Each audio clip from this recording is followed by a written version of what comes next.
चला तर आता आपण पावभाजी करूया। त्यासाठी लागणारे साहित्य: मटार, शिमला मिरची, कांदा, टोमॅटो, फ्लावर, बीट, आलं लसूण पेस्ट, गाजर, बटाटे, अमूल बटर, मीठ आणि काश्मीरी लाल मिरची पावडर, पावभाजी मसाला।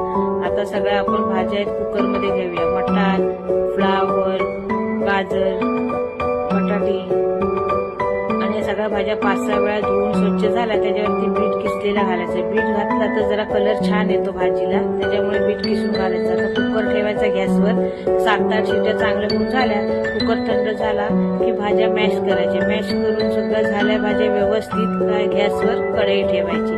गॅसवर कढई ठेवून झाली की त्याच्यावरती अमूल बटर टाकायचं। अमूल बटर टाकलं जास्त का जरा चव छान येते, त्याच्यामुळे अमूल बटर जरा जास्त टाकायचं। त्याच्यानंतर कांदा टाकायचा।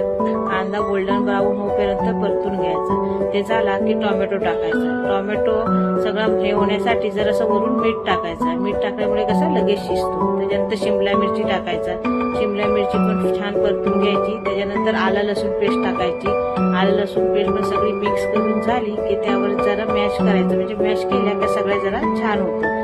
त्याच्यामुळे नंतर मग पावभाजी मसाला, काश्मीरी लाल मिरची पावडर असं सगळं मिक्स करून झाला की जे आपण पावभाजीचे मिश्रण केलेले आहे ते त्याच्यामध्ये टाकूया। त्याच्यानंतर जे सगळं कुकरला लागलेलं आहे त्यात पाणी घेऊन सगळं ते धुवून स्वच्छ ते पाणी टाकूया त्याच्यामध्ये।